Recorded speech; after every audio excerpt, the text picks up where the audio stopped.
Hello and welcome to the Like, Click and Share podcast.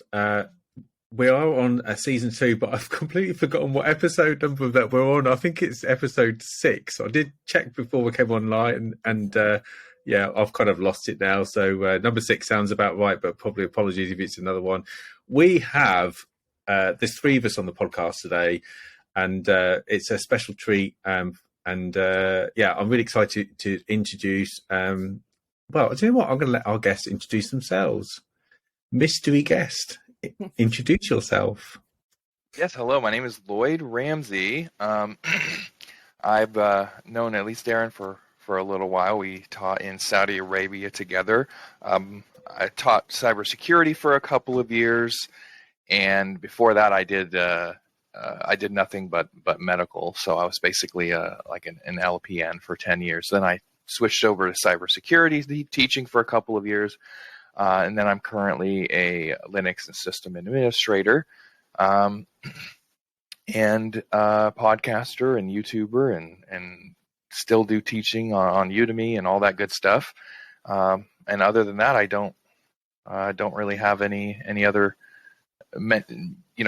notable mentions. I'm so nerdy that I don't have hobbies. So that's about it.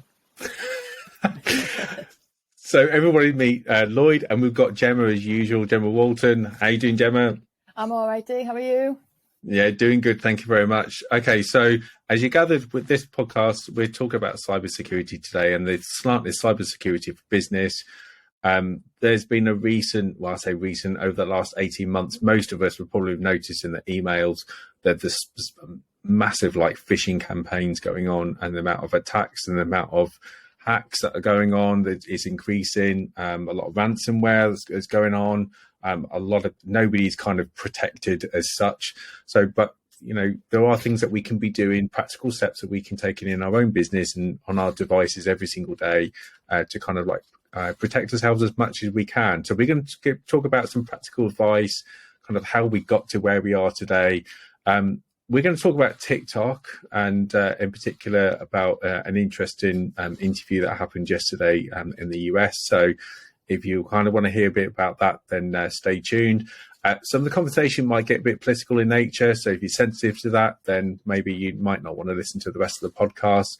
It's not explicitly having a go at anybody in particular, but there are some really interesting and funny situations and typical questions that people ask about the internet, and you kind of wonder how they dress themselves each day. So, but yeah, let's get into this. So, Lloyd, yes. Cybersecurity. Then, what is it, and why should we be bothered about it? Well, that's a really good question, actually. Cybersecurity, most people think, is mainly just highly technical and keeping systems secure, antiviruses, firewalls, and all these technical controls.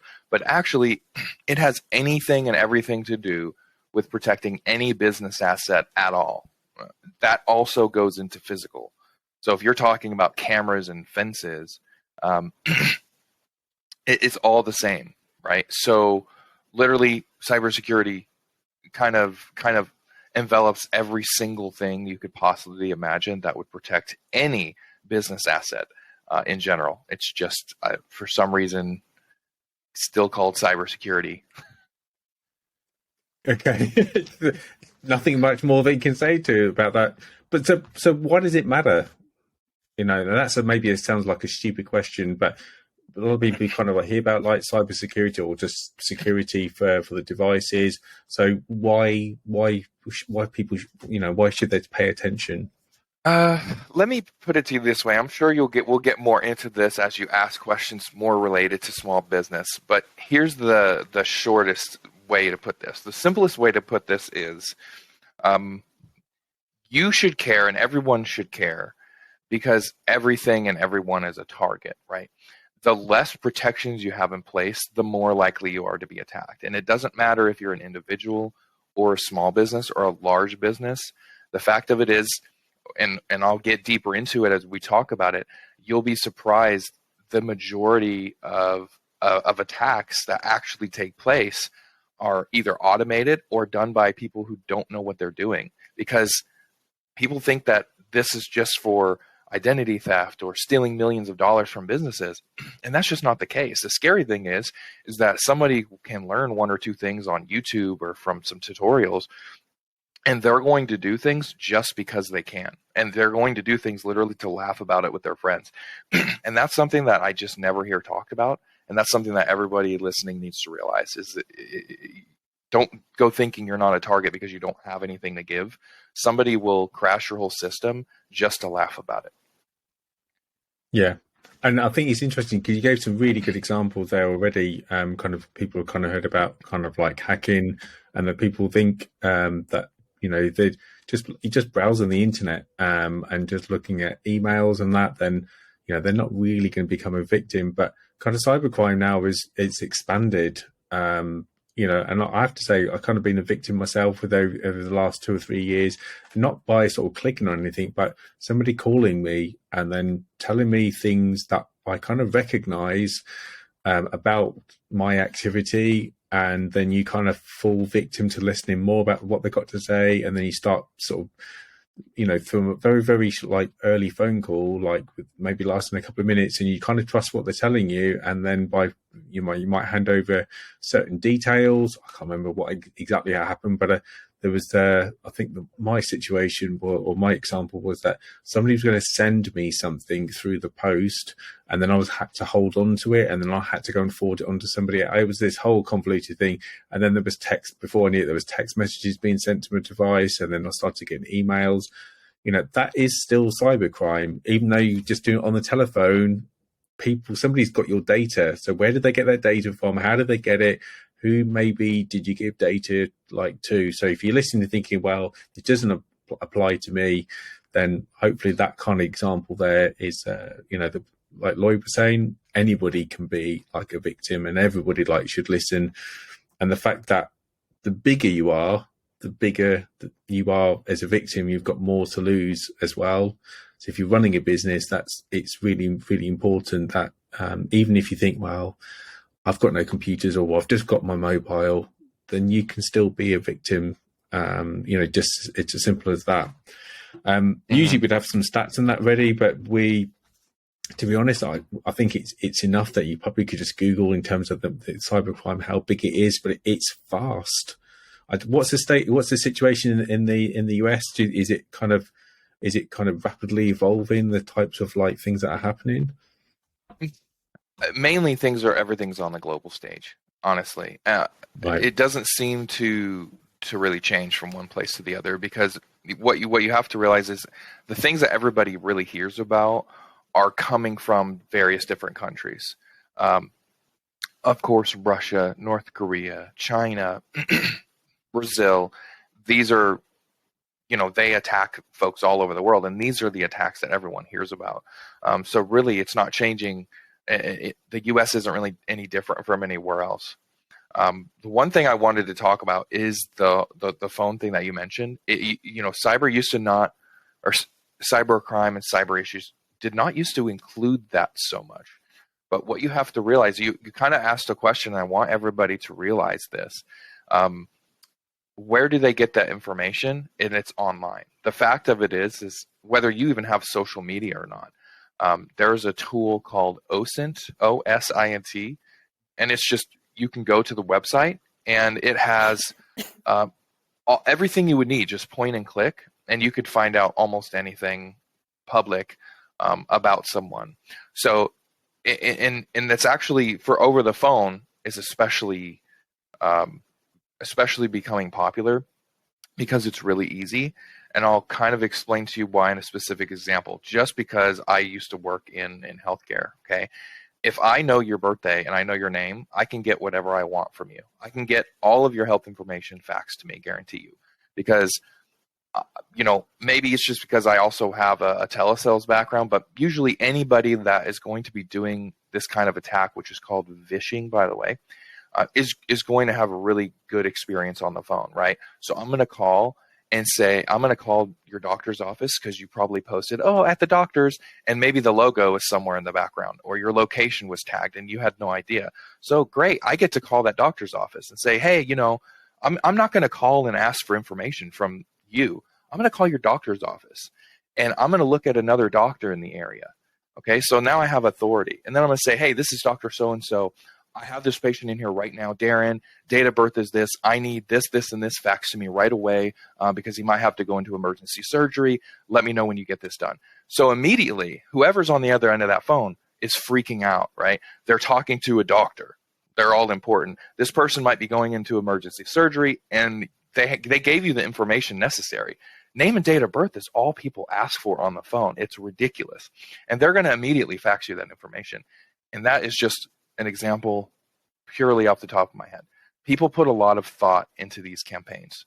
And it's really easy to do stuff over the phone. I mean, you got to think it's not technical to do that. Yeah, that's quite scary. It's really interesting. I mean, you talked about kind of the global stage, because one of the questions I had, well, why do people do it? And so we've kind of got the political motivation there, and there's a lot of money that there's at stake here. So for some of the countries that you mentioned beforehand, that perhaps they're struggling maybe with trade, or they're not able to. They're struggling with trade because they're not able to trade in certain markets, or they've got no income as a country as a whole. Then cybercrime can be extremely valuable to them. But you mentioned, interestingly, one of the other motives was just because people can do it. You've kind of gone from the global to the local, and people kind of use it just to kind of prove their abilities and just to have a bit of a laugh. Yeah, I mean, think about it this way, and anybody listening too. If anybody has an interest in something, and they come across a video that says how to steal someone's Wi-Fi password or something, let's just say that's not actually easy, but let's just say generally there are some things that are very easy to do if you download a couple things and use them. And if you just learned how to do that, you're going to want to try it out. And if you do try it out, then it's I know we're going to talk about TikTok later, but social media, TikTok, you think that's a dopamine hit? Let me tell you, if you successfully get into someone's system or get on their Wi-Fi when you weren't supposed to, talk about a dopamine hit, right? So people will do this just for fun, and then they'll just go further and further and further down that rabbit hole. I'm not sure what really makes people kind of do that, because I've learned some pretty dangerous things myself, and I've never thought to do that, mainly because I'm scared of prison. I don't know about over there, but here it's a minimum 5 years if you do so much as hack into someone's Facebook account. You're going to prison for a long time. It's not a joke, right? So people need to realize that. But yeah, I mean, even if you have a group of technical friends, right? You work in an IT department. What are you going to do over the weekend? Oh, let's play video games. And then one thing leads to another. And next thing you know, you're trying to get into people's webcams or something, whatever. And yeah, you're going to do it just for fun. So, I mean, yeah, it's a vice for some people. And it's interesting because it is the same rules here as well, that, I think like for there's been a lot of young people in university that have been caught, doing hacking. And they've been found, because they thought using maybe like campus was a great way to get hidden, but actually it's probably quite an easy way to get found, because once you kind of got the IP address, and then it's just a case of a matter of then just investigating a little bit more further in the system, and everything kind of is organized into groups in these kind of big organizations, and certainly like universities are, then it's pretty easy to find the device, and then they can just track it back to the user then that logged in. So there's been plenty of those examples and that. And I think it's scary that people that still think it's, that they're invisible, that they think they just because they can do it, that they're not trackable, but most things are. Yeah, even if you use a VPN, I mean, if you do cybercrime, you're basically done for if you're an amateur. Can I ask you, Lloyd, like obviously you mentioned those different countries there, and I was like surprised to hear Brazil. Not surprised to hear the other ones that you mentioned.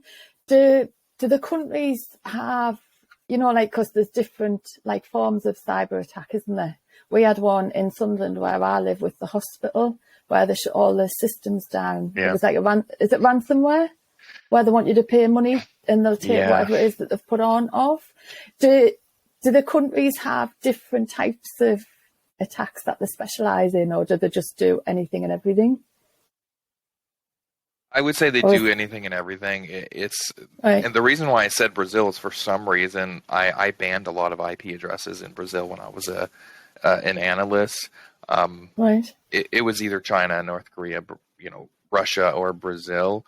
But here's what I would like to just kind of say with that, because I don't want to seem like I'm going after any group of countries.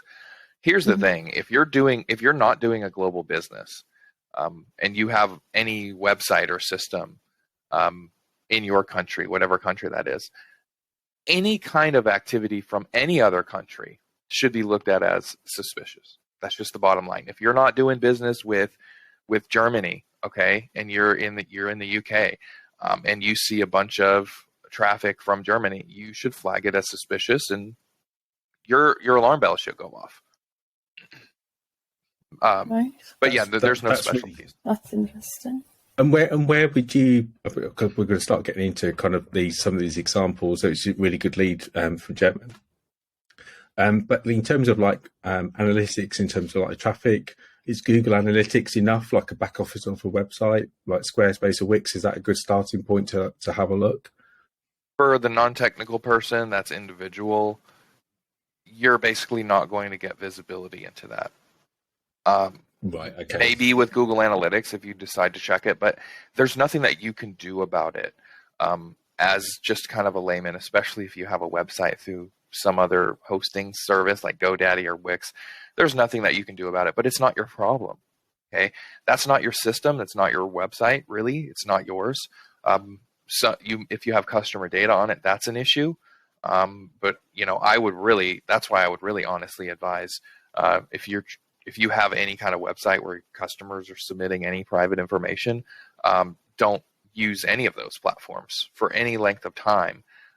You should really have your own system. You should have a developer, and you should have the wherewithal or pay for some service that will protect that data, because that's the main thing between a very small business and a large business, is that they have not only visibility but control into who can access their website or their network through various different systems, and those generally cost money. But you're running into a situation where, let's say Wix, for example, you have customer data on there. Maybe you're taking payment on there. An attacker gets in their system. Yeah, that's their system. But you know who's responsible to that customer is you.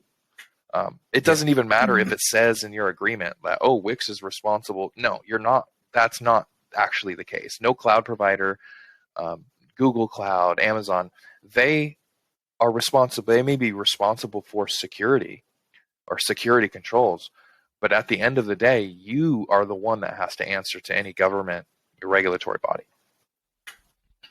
So is there any sorry, Darren, is there any if you're a small business owner, obviously you might not have the money to have a system that's designed that you can have sit somewhere that's protected.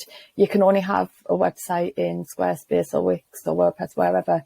So have you got any tips for a small business owner? Because obviously big businesses can afford to have their own departments. They can afford to have people working for them, get their systems developed, Is there any tips for small business owners, things that they can do?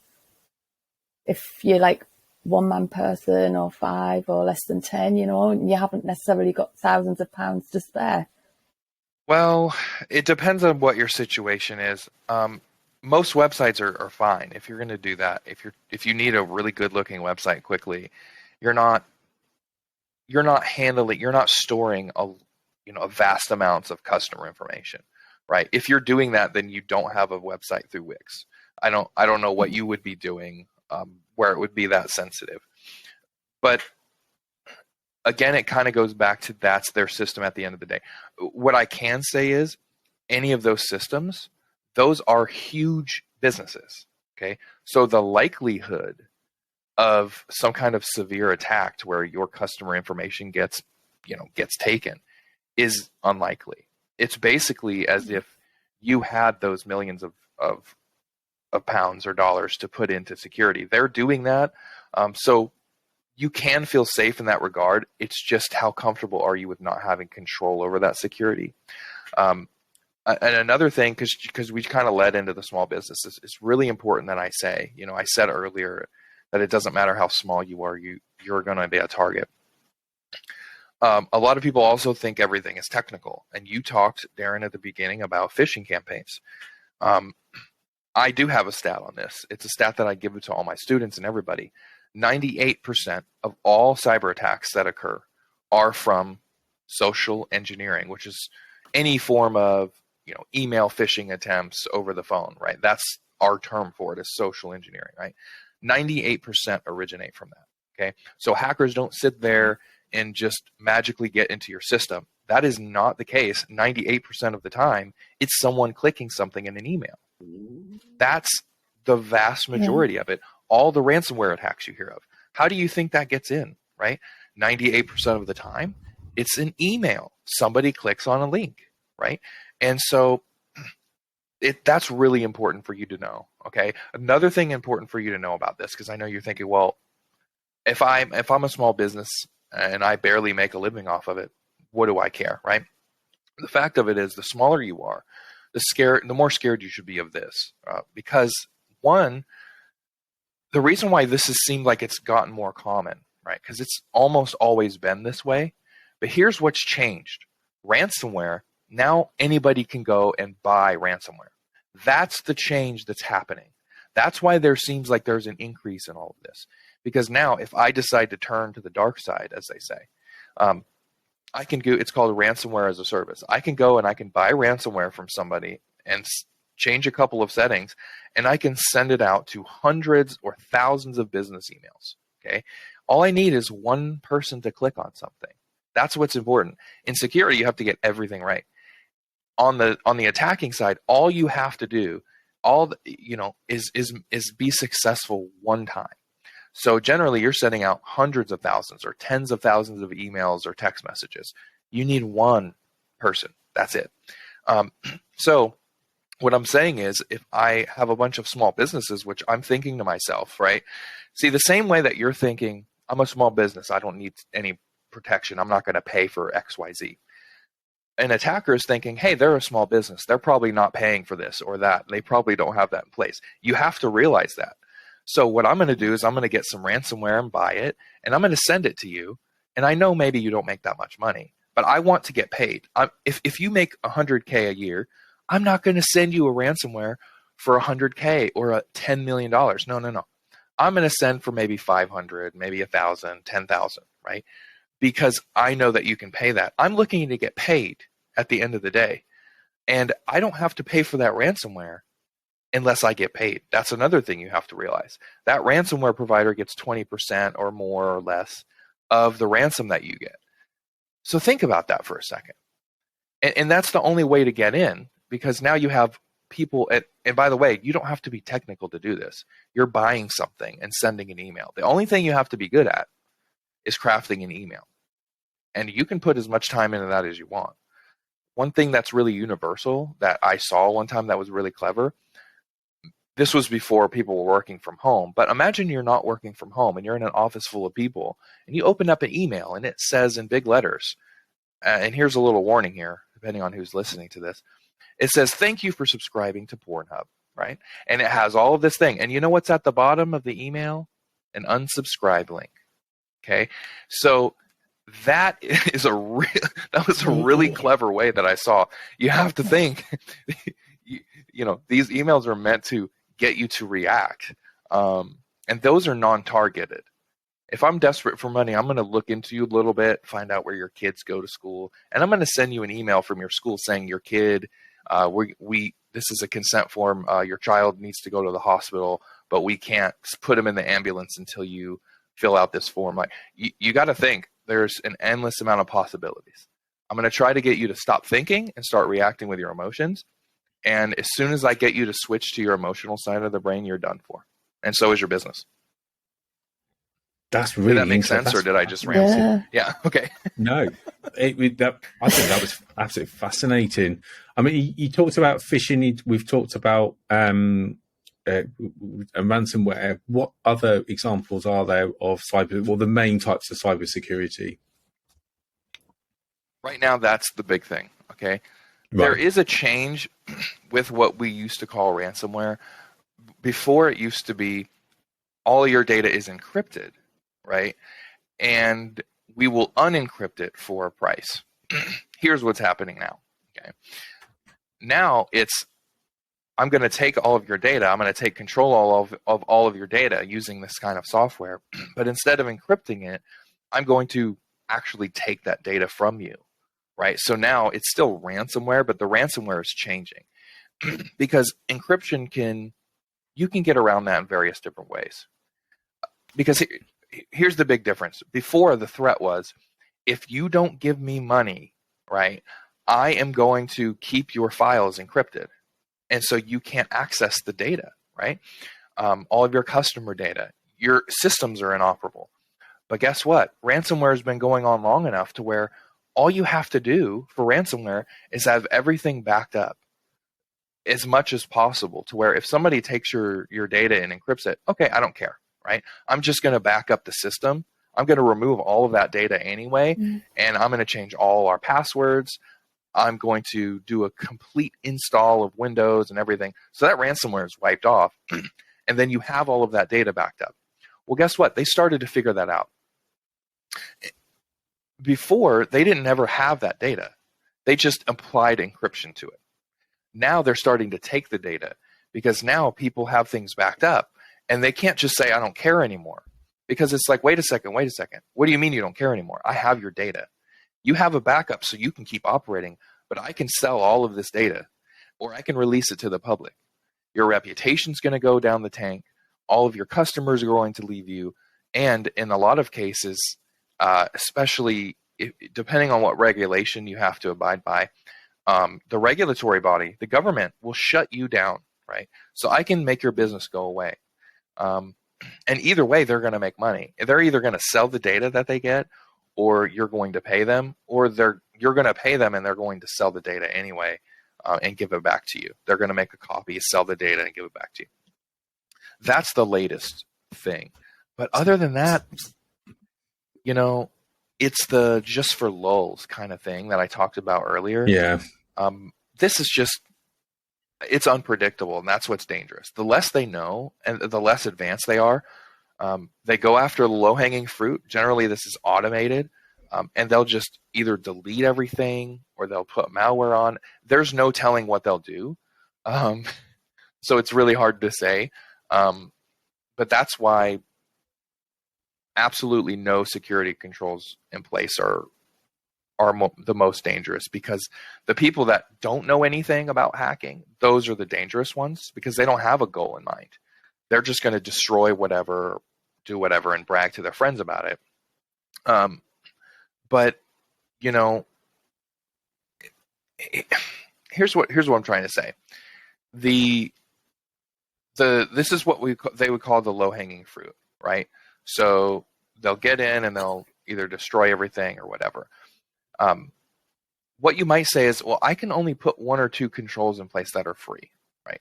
Your computer comes with a firewall. Every computer comes with a firewall, antivirus, right? If you put anything additional on there, it's good. Because, and this is, don't try to sound, I'm trying not to make this sound scarier than it is. So this is actually a relief, what I'm about to say. But you have those beginners that don't know what they're doing. And then you have advanced threats.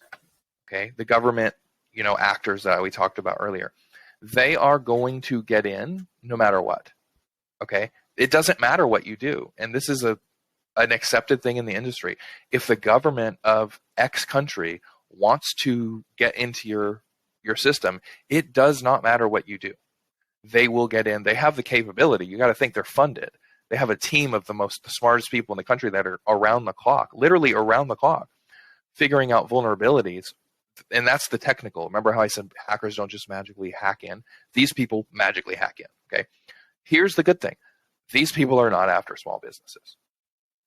They are after the big fish. So the advanced people that are going to get in anyway are after the big folks. The people that don't know what they're doing, and if you don't have anything in place, they're going to get in. That is what you need to worry about. Scary, I think. And you mentioned about the kind of the ransomware as a service, which is scary. So, kind of, I might know where this might lead, but some people might say, well, why don't these websites get taken down? Why don't these people get prosecuted? So is this kind of, for those people who've never heard it, is this kind of the first introduction into the dark web? Is this what this is all about? These people kind of lying low? Yeah, there's no way that this is not on the internet. If it's on the internet, you can guarantee that a law enforcement agency is probably responsible.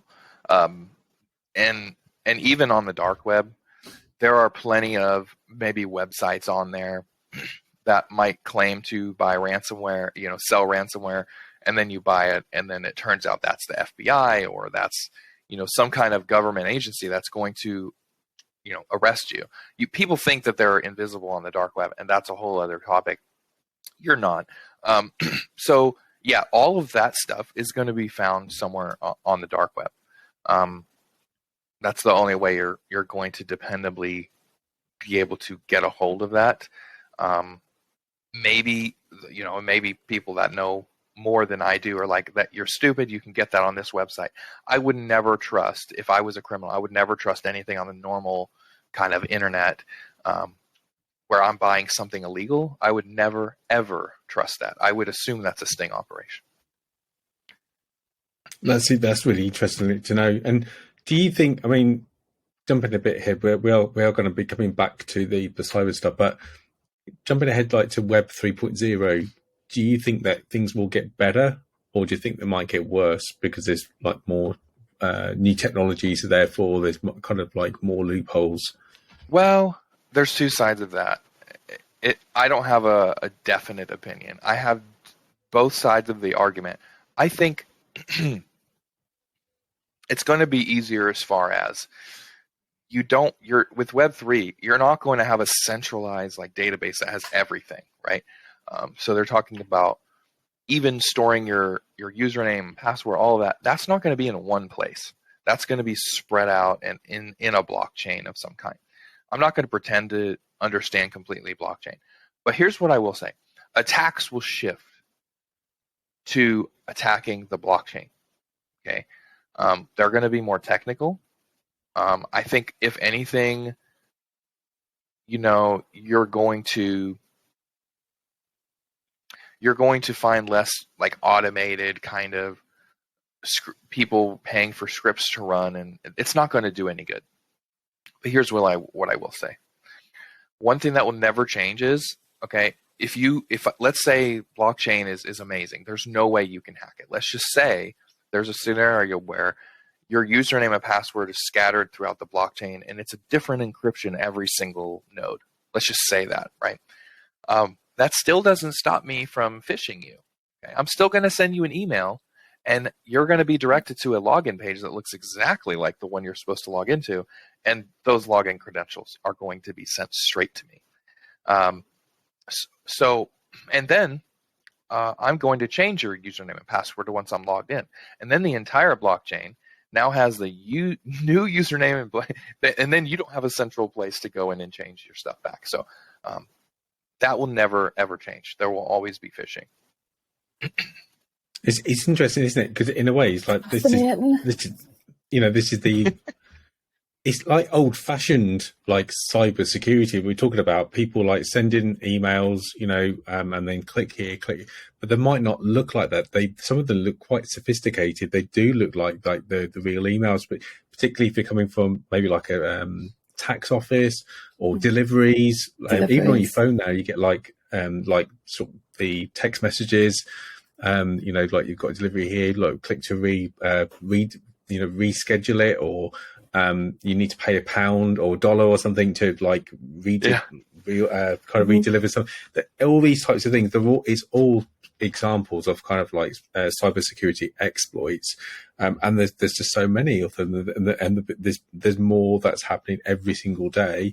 But like Lloyd was saying from the very beginning, we're all, potentially, if you're a hacker, you've got your whole customer base is the entire globe, or what is it? Nearly 90% of the globe is kind of connected to the internet. So you've got enough people there. If that's your motivation to make money and to scam people, then you've got all those customers out there, all those willing victims, because we don't have to click on these things. And that's what I was going to say next. I mean, there's two things I was going to say, two things I'm going to ask. From what I understand, when I did my computer degree, I did a little bit in cyber, not as much like yourself. But if you're a larger business, then they kind of recommend from time to time, certainly on an annual basis, that you should be like having like an audit, so that you can hire somebody to come into your business and then look at kind of vulnerabilities. Do you think that's a good first sensible step if you're running a large organization? It may be required. That's one thing I'll say, is if you're large enough, chances are some kind of you have to abide by some kind of regulation, depending on what it is, GDPR or HIPAA, something. Each regulation has its own set of requirements, right? Because that's what a regulation is. Different PCI, so for credit cards, they require penetration tests. So in other words, they require you to pay ethical hacking companies to try to hack your systems. This is a requirement. At least I think it's every year, and then quarterly audits maybe. There's very strict requirements. So it depends on the regulations. If you don't have any regulations, if you're not doing an audit every year, if you're a large business, right? We're talking about large businesses. If you're not doing an audit every year, and you're not doing a pen test, a penetration test once a year, and if everybody's not work from home, like if you have physical servers, you're not using the cloud, if you don't have physical penetration tests once a year, right? And that's a whole cool thing. There are companies that are paid to break into buildings. These are physical penetration testers, right? Remember I said earlier that cybersecurity envelops everything, right? So people come in to pick your locks, try to climb your fence, dress up as your janitor and sneak through the door. All of this exists. Really? If you're not doing all of this, if you're not doing all of this once a year, you don't need to be in business. You have to do these things once a year, and you have to actually, because what you're basically paying for here is a report. You're paying for a list of things to change, right? And these are very expensive. A pen test could cost you $50,000 or $100,000. If you're a huge giant company, it's really involved. There are a lot of different flavors of pen tests, different levels. They're paying for a report. They're not paying for somebody to come in and have fun hacking, right? This is business. You have to do this once a year. If you're very large, quarterly. I know large businesses like Google, like the physical pen testers I mentioned, they have these people maybe weekly or more that will come in and they just try to tailgate, right? So you badge in and they'll try to say, maybe they're holding a bunch of stuff like, oh, can you let me in, right?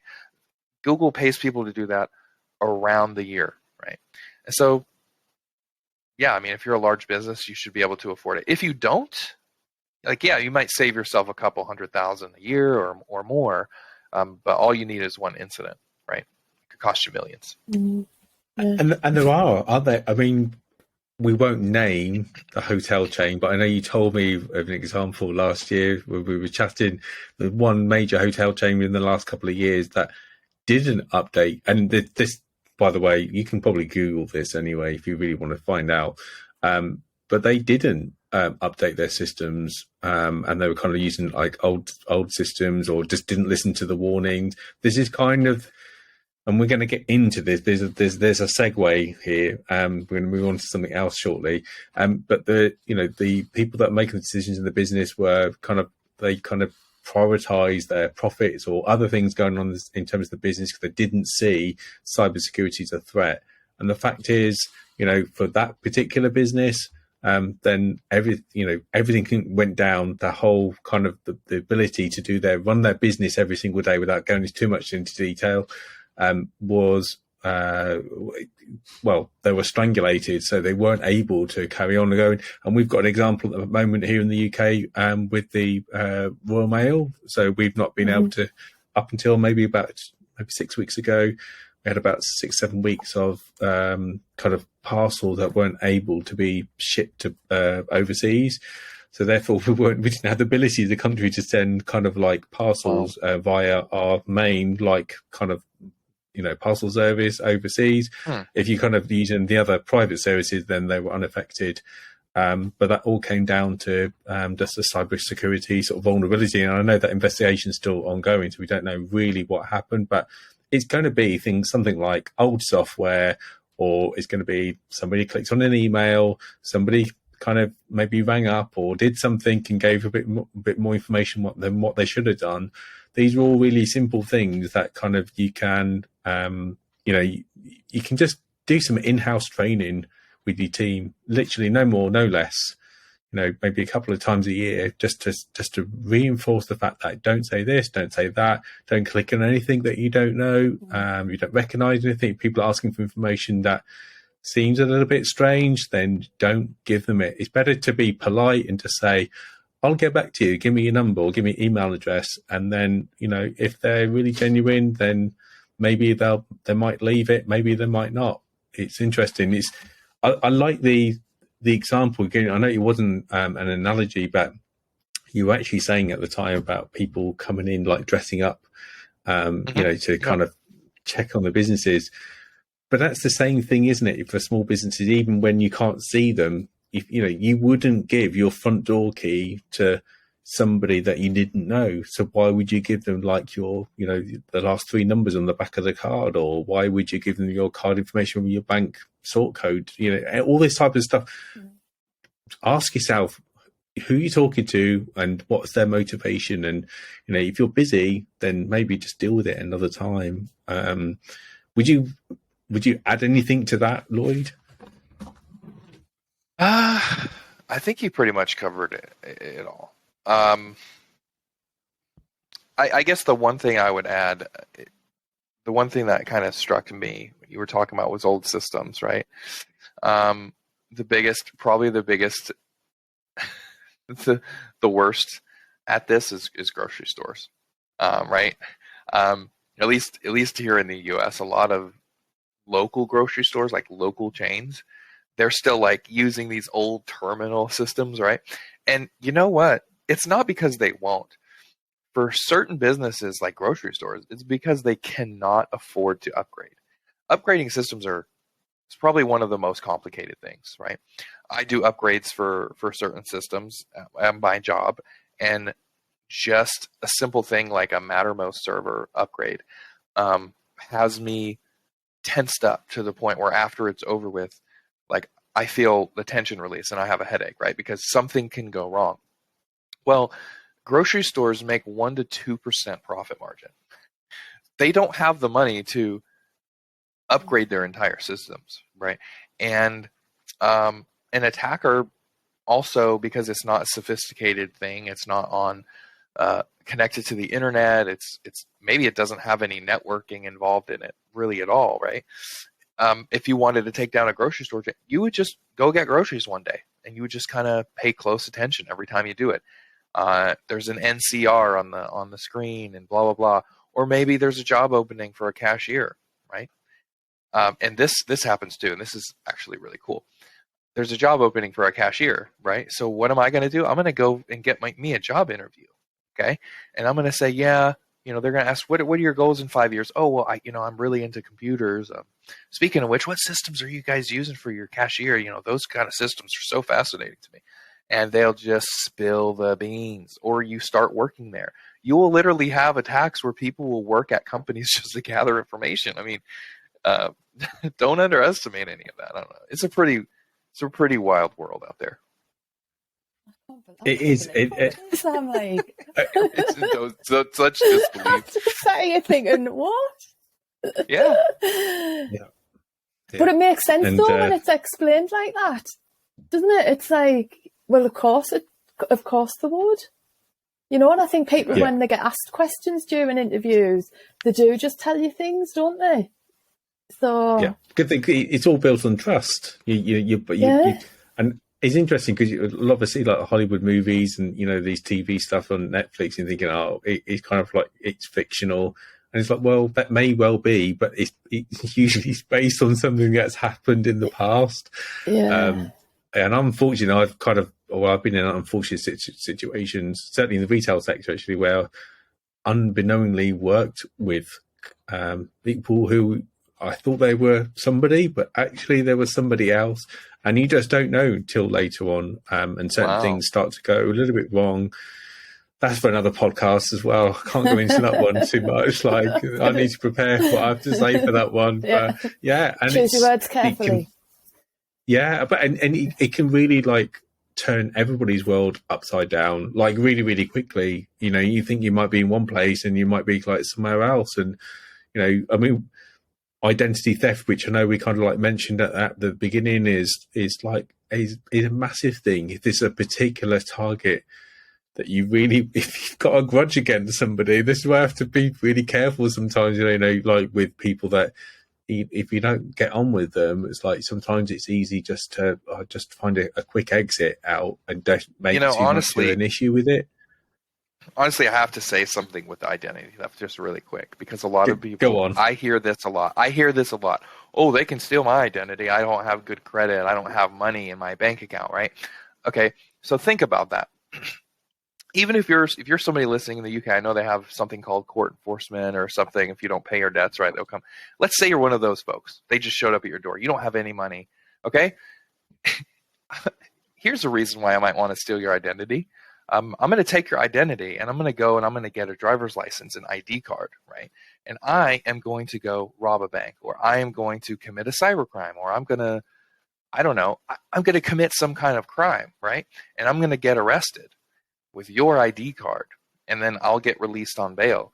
Well, guess who they're going to come after when I don't show up to court, right? They're going to come after you, and they're going to say, look, no, your identification, your social security number, everything, this was you. You are wanted for this crime. And this has happened. This is actually something nobody talks about with this. A lot of people doing identity thefts could care less about your stupid financial woes, right? They could just want some alias to commit crimes under so that they don't ever have to succumb to it, because there's no way they're going to get caught. Once they're doing this, they can straighten it out to where they'll let you out of jail, hopefully in a couple weeks, realizing they have the wrong person by looking at the picture, but they're not going to have a trace back to that person. So keep that in mind, you folks like me that don't have a bunch of money. It doesn't matter. One final tip that I kind of probably just to share really was, I think like myself, if you receive an email, you can just click on the actual sender name. Usually, it will be something, some really random string of like numbers or something, some weird like address it's coming from. That will tell you that it's not a true email. You can't use it for. It's not 100% guaranteed, but in probably huge amount of cases, that will tell you that if that email is genuine before you click on anything. And I'm not saying you should be doing this for every single email, but you'll know you'll know if you're expecting a delivery. You'll know if your bank normally emails you about something, and they don't now at all. I don't know many banks that do it. They don't tend to text you unless you're kind of like overdrawn, or you may have applied for a credit card recently or something. But again, it's minimal stuff. They tend to go back to kind of like sending stuff through the post and that too. So definitely maybe check on the kind of the sender address of the email before you kind of click on stuff. And I keep saying one more thing, but this other thing that came into my head was about Mac users. And this is an old age thing. So if you've never heard about this, like kind of the old age thing where like PC users being kind of exploited, how it was easy to exploit a PC user, whereas Macs, they're kind of being supposedly gated and because of the kind of the way that the architecture and the software is like built. That's no longer the case. So because that was kind of disproved a couple of years ago, maybe a few more years than that now. But so are they still predominantly, do you think, in your expertise, Lloyd, are Mac users more kind of more protected than PC users, or are we still just as, exploitable, if that's the word? No, you're definitely more protected, but not for reasons that you would think. So yeah, I do have a stat on this too, because I was thinking about it. 2020 malware attacks for Mac users went up 1,092%, right? So here's the reality. It's not necessarily, are Macs better? Yeah, they're better, right? But here's the thing. Macs have become more popular and Apple devices have become more popular. This is the reason why attacks are increasing. It's not because Mac is suddenly, their security is on the decline. That's ridiculous. It's on the incline. It's increasing, but popularity is increasing dramatically. So attackers are learning about these systems more, and that's why these are increasing. So that being said, as dangerous as it is, are you more protected than a Windows user? Is an Apple iPhone more protected than an Android? Absolutely. It's still the case that it's less likely for you, but it's not just because, Mac is just better. It's because attackers are looking more at this. But you have to think, there's still so much more Windows knowledge out there than there are Mac knowledge, right? And even like I can fix a PC, but I have to go through special training and get special tools to fix a Mac, right? It's the same way with hacking. That is a specialized field. It's the same way with development. If you're going to be an iPhone, like an app developer for Apple, that is highly specialized. You're going to get paid more money. It's just more specialized knowledge. So that is the reason why, yes, you are still more protected, especially when you talk about iPhone versus Android. It's night and day. You just don't bother getting into the iPhone. Like if you're, like I taught Android hacking, I didn't teach iPhone hacking. It would have taken a long time for me to learn and teach that. Yeah, I think it is definitely hackable now, isn't it? Just about. I'm not too sure. Maybe a couple of years ago, again, I think it was hacked in, but I think there was a lot. They tend to update the software quite quickly. Yeah. But there's still vulnerabilities. It's technology, isn't it? So that's why it's important. Isn't as annoying as it is. When you get a notification that says, iPhone update today, you better do it right away. I make a point, if I have that notification that says your iPhone's going to be updated tonight, I plug in my phone, make sure it's connected to Wi-Fi, and I do the update immediately. Because basically the only reason for these small updates is for security fixes. That's what everybody needs to keep in mind. And yeah, it seems like a pain in the butt, and it kind of is. Like, it's going to mess up my phone. Yeah, it might mess up your phone, and you can revert it, or you can call Apple. But it's the same thing with any phone, and the same thing with your computers at home. If there's a Windows update, you need to do it right away, especially Windows. Good God.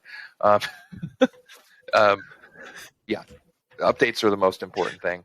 And that goes to one of the practical. I know you were asking, maybe you will ask a little bit about like what are the actual practical things you can do. One of them is always keep everything updated. Yeah, the updates are really important. And I do keep saying one more thing, but I just remembered as well. I know somebody's mentioned this to me before, but also about like devices when you're recycling them. If you're taking them back to a shop and to give them in to be recycled, or going to take them to the local centre for recycling, make sure you delete everything off the system as well. I don't know if you want to talk about any steps about that, because that's probably a really easy way of getting data. If just trying to find an old device and trying to hack into it, and then you just got tons and tons of data already on there. Yeah, I don't know much about. Well, I do, I guess. If you're talking about phones, if you have sensitive information on there, you're probably not going to be the one recycling that. It's probably going to be your company doing it. If it's a company phone, if for some reason you did seriously have very sensitive data on there, you can restore to factory settings. But with advanced enough software, you can do what's called file carving, and you can get deleted files off of the system. So there are different applications. You probably have to pay for them, especially on Apple. It's called data sanitization tools. So it doesn't just delete. It will overwrite whatever is there. It'll delete and then overwrite it with new garbage data like multiple times. So I'm going to delete your text file, and I'm going to put a bunch of ones and zeros randomly, and I'm going to do it again and again and again and again, so that you can't recover that data. With PCs, if you're doing that, especially for a business, again, a lot of times those hard drives are literally just shredded. If they're not going to be reused within the business, you will literally shred a hard drive, or at least pass a special magnet over it. And yeah, there's software for that too. And it kind of depends on what level you're looking for. There's different levels. And again, guess who tells you what to do, right? It's the regulations. Some places, just if you're going to decommission things, you have to shred it, or you can degauss it with a magnet, or you can use a specific kind of software. Deleting isn't always the best thing if you have really sensitive data. But for the majority of users, restoring to factory settings is probably good enough. And passwords, we used to have advice about how we often change like passwords, but it's just ridiculous. You can't keep up with that now, because there's, I think on my iPhone, there's in the software, it told me that my kind of username and password had been noticed in sort of 1,500 different websites. It's like, well, I can't go through and possibly change all of that. So I think I've kind of heard or read about that. We might be starting to see a kind of like a password and username solution now. Do you know anything else about what might be coming around the corner for that? Yeah, I do. I don't know that that's going to be adopted anytime soon. And I don't know all of the technical details of this. But basically, the goal is to get rid of traditional sign-ons. I mean, that's what I can tell you. That's what I'll bother going into. Everything else would be a little too technical. But that's what kind of like the dream of the average cybersecurity professional, especially in charge of a whole company, would be to never use a password again for authentication, ever. Or biometrics like fingerprint and iris. Don't really want to use that either. It'd be better to use this other solution. It's a hardware-based solution. Well, keep it tuned. We might be bringing you back then for that one. I know. It is. I'm thinking, because I was thinking, it's going to be something to do with your eyes or your fingerprint or something, facial recognition. No, and actually, no. And now it's something else. No. I would hate, and that's the thing about the fingerprint and everything. You know, you think about this for a second. If somebody gets a hold of your password, and I don't want to go for too long on this, but if somebody gets a hold of your password, you can get into your account and change your password, right? If someone somehow is able to reproduce your fingerprint or your iris, you're not going to change that. I want you to think about that for a second. So before everyone gets excited about fingerprints and irises and Face ID, you're not going to be able to change those things if they get compromised. So that's why I personally just frown on biometric authentication. And I'm going to ask you a question here as well. Is like, because you kind of slipped into one of your answers there that you're an iPhone user. So, and I already know the answers to this. So iPhone, in your experience, is the kind of the safest operating system out there at the moment? Definitely. It's hands down safer than Android. That's bound to get a few people like going in there. I mean, it's just facts. It's just facts. If you don't believe me, get down, try to learn mobile device hacking yourself and see how long it takes you to learn some Android stuff versus some iPhone stuff. I've been doing this for 3 years. I still don't have a clue how to get into an iPhone. I just don't have any idea.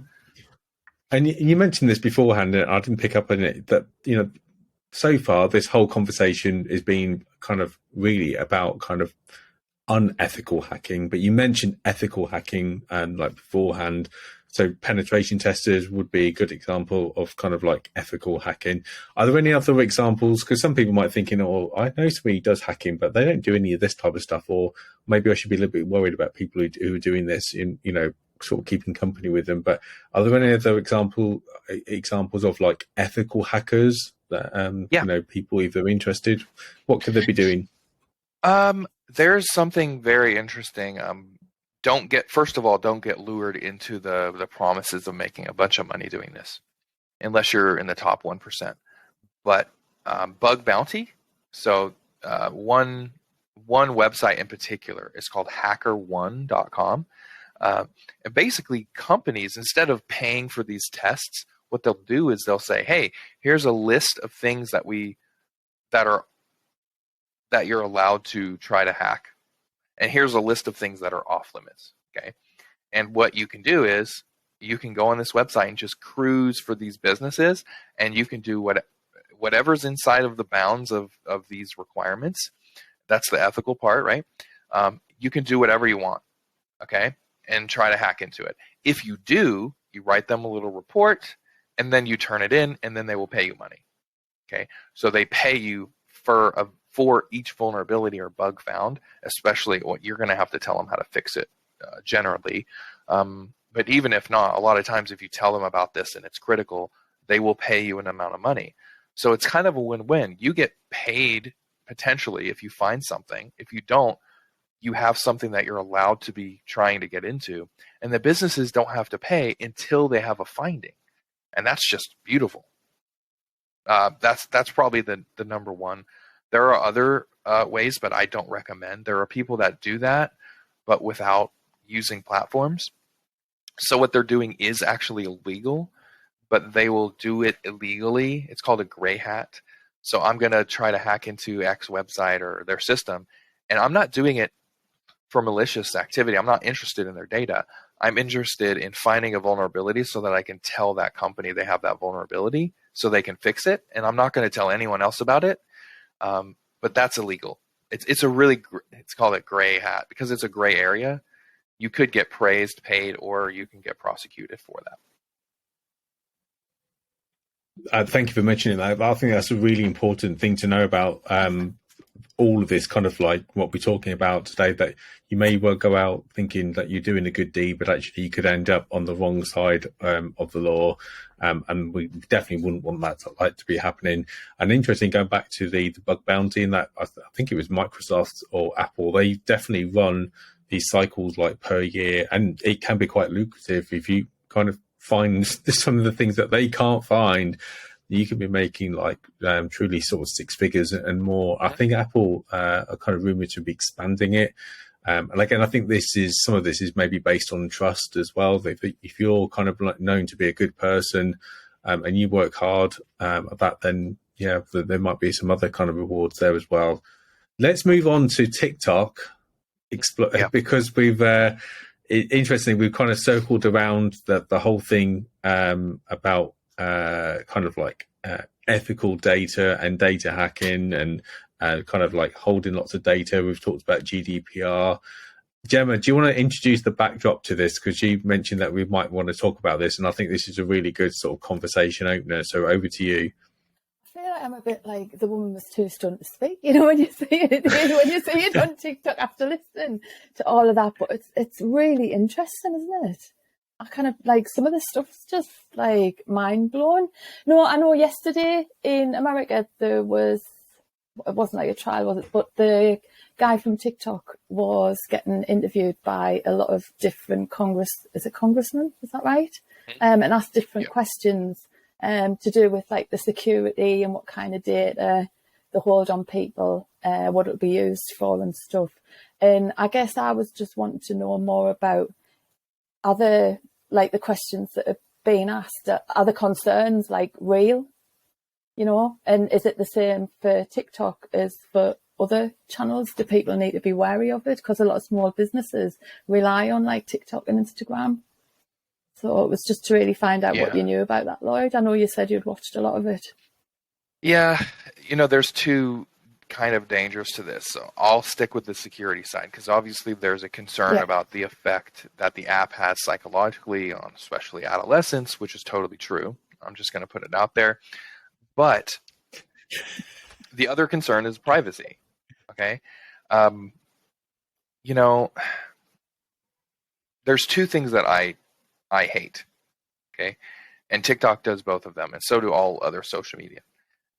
Their profit, they're in the business of making money from your data. I mean, that's how they make money. You don't pay for TikTok for a reason, right? That's also the same with all other. Think about what any other organization does, right? Facebook or Twitter. With your information, they make money from your information to advertisers at least, and that's just what we know about, okay?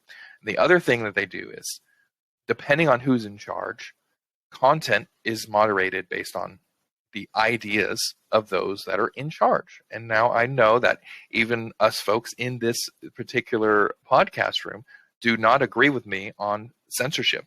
And that's just one thing. I'm just in that ball game of, I just don't like, I'm not particularly fond of censorship when it's centralized to a group of people in a room that you have no idea who they are. That's the problem I have. But here's the thing with TikTok versus all of those other things. No, let me try to tie it to something specific in the hearing. And that was, he was specifically asked, do people in China have access to this data? And he answered, they currently do. I'm paraphrasing. They do now, but not after Project Texas, right? So here's what he basically said. Yeah, they do right now. And they have, right? Because this is a Chinese company, or excuse me, their parent company is based in Beijing, right? So they said, no. They do now, but we're going to move everything to the US and have a US based, right? Here's what was ignored, and here's what everybody should be paying attention to. Because the majority of people don't know the law in China, okay? Well, here's the law in China. Any business, right, that's there is directly has to answer to the Chinese government, okay? So whether they move everything or they have a separate set of data stores in the US doesn't really matter, and doesn't change Chinese law. They have a parent company that is based in Beijing, and it is the law that all businesses answer directly to the Chinese Communist Party. This is not something they're going to get around with by moving servers to Texas. That's hogwash. Okay, that's what wasn't said. And here's what I'll say: the person that was answering, obviously, he has TikTok's best interest at heart, and he's. I don't want to curse on here, so let me just say that he doesn't care about anybody, right? And then most of the Congress folks that were asking the questions were complete morons as far as technology was concerned. So the American people, and really a lot of people worldwide, completely missed out on this nuance, and that's what I was paying attention to. Okay, so that's what you need to keep in mind: TikTok versus everything else. I would say, if you want to generalize, right? Because we're not all security people. We don't all keep this in mind, right? Is anybody listening? If you're on Facebook, if you're on Instagram, if you do a lot of messaging through Snapchat and all of this, don't also tell me that that privacy is near and dear to your heart. Okay, that's disingenuous to say. You do not have privacy on these platforms. The difference and the danger is, okay, that at least these answer to a government body that answers to you. That's what I don't know if that sounded too convoluted. So let's just take the US, for instance. If Facebook is owned by the US, at least Facebook answers to regulations in the US. If the US changes a regulation that doesn't allow for, information to be taken from, let's say, minors or something, then they have to abide by this. If this regulation passes in the US through a Chinese-owned company, they don't necessarily have to abide by those rules. Or if they do, they just have to within the US. Okay? All that data, if they want, can still be funneled to China, and then they can do whatever they want to with the data. They can still abide by the regulation in the United States, but they can get around it, just like corporations get around paying taxes. They have satellite headquarters in tax havens. It's the same thing with data and information. The UK actually has privacy, rules, which are basically non-existent here in the U.S., where Amazon had to pay $900 million to the government, right, for fines of GDPR violations. So anyway, that's what I would be concerned about, is the fact that no matter what they say, and no matter what, you have to keep in mind, what are your feelings about if you handed over all of your information or any of your information directly to the Chinese government, and you have to realize that when you're on TikTok, you're doing the same thing. And you have to face that reality and do something about it. Get off the platform and get on something else if you really care about it.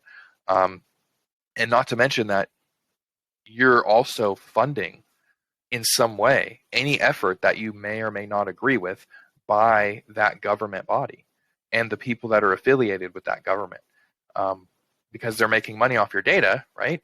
So even if you think people that say the Chinese government's out to get you is a conspiracy, okay, that's fine.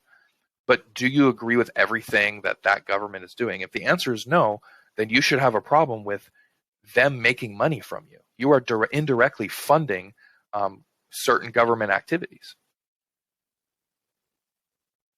I think it's really this whole topic in itself is a fantastic debate, and you almost could just run a podcast and probably never even get to the end of it.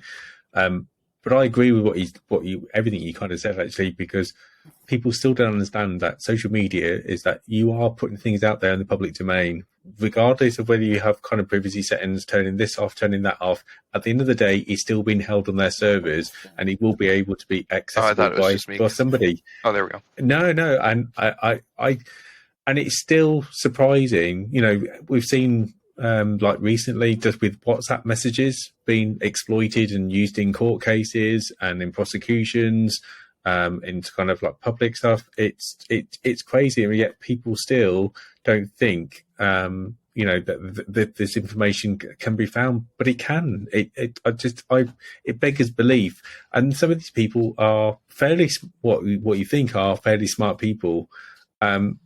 And they're just like not, and you think you're kind of chatting to one person, you know, and you're not, that data is being like held regardless of say it's got end-to-end encryption or not. At the end of the day, you're using a social networking site or social networking software or some sort of technology. So you might as well kind of, unless you're just going to whisper it in somebody's ear and walk away, then it's going to be recorded somewhere. That happened, it's been logged somewhere, and once somebody's seen it or heard it or kind of accessed it, then there'll be another record somewhere. So people have to, like you said, have to understand that. And I still find it fascinating that we still kind of hear about all of this in the media, and make it out to be like this is like shocking. It's like, yeah, but it's been possible to do this like for what, decades? It's nothing new. Yeah, it's nothing new. I think no. And then the other thing, kind of like you mentioned, was kind of like traceability, which I think is probably quite a good heading. And I think this is kind of where we are. Interestingly, kind of we've come to a bit of a crossroads, I think, sort of globally, in terms of whether it's politics or kind of like with goods and services, but certainly now with technology as well, that people have to understand that, you know, who they need to question who. You know, what am I using, and like kind of what am I buying, and like who are these people? And there are more conversations going on around this, like in the media. You know, if we talk about things like veganism and understanding where like food and like kind of comes from is a really good example. Whether you agree with it or not, it's just an example of kind of like understanding and just questioning everything kind of like around us. Just because it says one name above the door doesn't mean to say that's just who it is. You have to kind of understand, like, kind of like if they're owned by somebody else, and then if they're that person, that company owns. Do you know what I mean? And it's now like, I get what you're saying. We do need. It's this whole thing, and you know, we just trust. We kind of, or I don't know. I'm getting on my soapbox here, probably more than Lloyd actually. And Gemma, you can kind of stop me here, but I just think you carry on, Darren. Yeah. But we are in this society where that we seem to be, we just trust everything at face value. And I think it's just so, it's dangerous. it's really, really dangerous. We trust in politicians at face value. We just trust everybody. Oh, that's what they told us, so that's what we'll do. We're almost turning into sheep. Not that sheep are stupid, but just the fact that you're just following, the other animals or the other people in front. They're doing it, so I should as well. And it's like, if we want things to change, we have to stand up and say no, or just go somewhere else, or just don't use it. I came off Twitter this year, closed my accounts down, and I actually said to a government department this year, it's like, well, you shouldn't really be using that platform. You're supporting kind of the person who runs it, who's really unethical. They treat the workers really shoddily. How much more evidence do you need that kind of see it and yet, people still doing it? I'm not saying everybody should come off like straight away, but I do think that, you need to be like leading by example. If it kind of government departments still putting stuff out in, using these platforms, like, well, so it's interesting with the TikTok shutdown and the government stuff, going back to what Gemma was like kind of asking, that we are starting to see maybe a bit of a lead by example. But kind of somebody said to me earlier on today that there might be another reason why this might be happening. And the fact that it's, I don't know, I just want to put this out there, that maybe because TikTok is getting so big, but do you think it's more? Do you think it could also, not to be about cybersecurity, but it could also be that it could be that it's taking over, or the threat that it might be getting bigger than some of the US technology companies, so almost trying to remove them from the kind of the competition. So, restricting the market to just controlling, to maybe like the Western organization controlling the Western market. What do you think? We've got no evidence for any of this. This is all circumstantial. This is just our own opinions here. So just like that's the kind of little asterisk here. I don't know, because Facebook is just so abnormally large. I mean, it's bigger. It's so much bigger. But also, as soon as TikTok gained any kind of popularity, it was mainly the capability, like the kind of media that you're consuming and the way that you're consuming it, right? YouTube and Facebook, Instagram, they all immediately adopted the technology. I mean, you can do the same, you get in the same trap on Facebook, I get in the same trap on YouTube. So really, maybe that could be the case. But at the same time, here's what I want people to think about that. And this is the first time I'm hearing about that. But think about this from this perspective. Think about the fact that if that's true, it's because politicians are in cahoots with the existing companies, okay?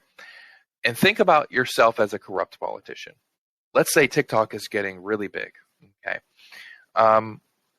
Am I really going to care that they're getting that big and my other companies are freaking out? Or am I just going to try to get in TikTok's, or have TikTok get in my pocket as well? So it's like, really, if that's the case, then the corrupt folks that are trying to, are at the top of this that we don't see, it seems like they would just easily transition and get their money from TikTok instead. So if you're going to talk about, I mean, that sounds like a very much, that would only be from corruption and behind closed doors. I don't think you could exclude TikTok from that argument then and say, well, it's because TikTok's getting big. Because if that's the case, and I put myself in the shoes of a corrupt politician, then I'm just going to try to get, and also think about how much more money you could get. Because you're not just, I'm sorry to say it, I don't care what anybody, whoever's listening, okay? You're not going into cahoots with some company called TikTok. You have a direct channel to a different government. And that's potential for a lot more money, a lot more influence, and a lot more opportunities. So I would argue that as a corrupt person, it's a lot more lucrative the bigger TikTok gets for you to kind of get in bed with that company. But yeah, it's definitely a possibility that could be the case. And kind of just to put some of this into context, somebody, I can't go into too much detail here, but somebody said to me last week that there was a certain type of, let's just say, musical content that they access on TikTok. So let's put some context around this. So let's just say they watch a lot of like dance music videos or something like, electronic music. So been doing that since they ever opened their account. And then all of a sudden now they're starting to find they're getting targeted with ads or with kind of user generated content, UGC, is persuading them that actually the stuff they've been listening to or watching is not good. So this is kind of putting into context what Lloyd is kind of like saying, and you have to be careful about kind of what you're reading and what you're being shown. And we're going to move into another example before we finish the podcast, which is something I read this morning, which I thought was just crazy. So we've heard before things like Cambridge Analytica. We've heard a lot going back to kind of the mid decade between 2010 2020, where certain countries were accused of interfering with like political elections, Brexit, elections here in the UK, US even. And again, if you kind of want to put any meat on the bones, you can just do some your own Googling and kind of work that out for yourself. But we're starting to see this now on a different side. And this is the danger that we're kind of like talking about here, that, that if you've got maybe one country's culture and opinion about what they think is right and what's wrong, and then you've suddenly got billions and billions of users and you start flooding them saying actually what this is right or what's wrong, you can suddenly start to shift opinion, not just in a couple of countries, but kind of global sway. And I find that just so dangerous but like fascinating. And I think I do think it's going to come. This TikTok ban's going to come. I think it started in the kind of the government stuff now, because New Zealand are on board, UK, US, and there's probably going to be one or two more, I'm sure. And I think it's not going to be too long, but unless they completely change, then I think it's going to happen. But what the outcome of that's going to be on a political side, I think it will be interesting, because China I wouldn't have thought will not be happy about that. But maybe we should like leave it like there on that one, like for the moment. Moving on to the final bit, I want to kind of like also mention kind of loosely kind of connected with this. I was reading The Guardian this morning, and I didn't know about this because I try not to do too much social media these days. But there was, and I can talk about this because it's explicitly in The Guardian, there was examples of images created via the new AI technology. I think it was ChatGPT, or it was that technology, the OpenAI stuff used, and maybe another piece of software to create fake AI images about Donald Trump. So I think I don't know if you kind of like seen these there. And I think this is another example, like, because people will take for face value. So the one image is shown of him like kneeling on the floor in this kind of very, I suppose, like quite religious thing. Almost like, again, Google it. You'll be able to find it for yourself. I'm not even going to put it in the show notes. Just Google it if you're interested. But there's another one more alarmingly kind of showing him being sort of dragged away by like police officers, supposedly on kind of from like, what he thought was going to be his court day. But it's only kind of on kind of like deeper inspection that you could see there was something wrong with the look of the police officer's eyes. They were looking in the wrong direction. And again, some of this is old stuff. Some of these images go back to propaganda back in, World War II, and kind of people sort of doctoring stuff and taking things and putting their own slant on it. But we're starting to see that now in like mainstream images, things that we would normally kind of like take for granted and trust. So we've got to be, I suppose this is, again, like another warning that we've got this amazing technology, and I love ChatGPT and everything it does, but this is a good example of some of the bad stuff that can happen if it gets into the wrong hands. Have you guys seen these images? I've seen similar. I haven't seen the Trump ones, but I've seen similar ones, and try to generate different ones myself using different AI tools. And they just, you can tell they just don't look real. But they're getting better though. They are getting better. But when you look at them and you've got the picture of a real picture of the person next to it compared to the AI generated one, you can see the difference. If you didn't have them side by side and you were just like scrolling up and down or flicking through something, then you probably would be caught out by it. Yeah, and I think it's because we're also busy these days. We've been talking about like cybersecurity, like, you know, for business or for individuals. But, you know, again, just people like showing you images when you just quickly scanning social media and there might be like a headline and you're not going to take too much time out to read the story. You're just going to take for face value what it is. So I think it's interesting that, you know, this podcast is not about just, you know, showing about all the dangers and stuff, but it's a discussion. It's about having that open discussion out there in the public domain to question some of this. So I'm all pro new technology. You know, that I do a lot of it, a lot of training in AI and stuff. So I'm definitely all pro it. But there are downsides, like with everything, and we just have to be like slightly more cautious. And I think that's what we need to kind of like say to kind of close this podcast, is that, you know, use these tools. You know, embrace new technology, but always be like really careful and just maybe stop every now and again just to think about things like you've heard from Lloyd today. You know, think about this, ask yourself this question, you know, these kind of questions, you know, we've been talking about today. So I think hopefully more than anything, you found like this discussion really insightful, really interesting, informative, and maybe kind of valuable. You know, you never know that if you put some of these things in, you might sort of beat off a future cyber hack like yourself. Have you guys got anything else that you'd like to add, or any like last minute advice before we close off? No, I don't think so. I'm just a bit like shell shocked. Yeah. Lloyd? You know, I'm going to say this about what you just brought up with the images, because I think it's important, especially if you're someone that thinks that social media has the responsibility of controlling misinformation and disinformation. If you, for some reason, trust these companies with that, what everyone should be calling for immediately is for social media companies to flag images for potentially being created from AI, because it's not that difficult. I mean, images have metadata, location data, when they were taken, where they were taken.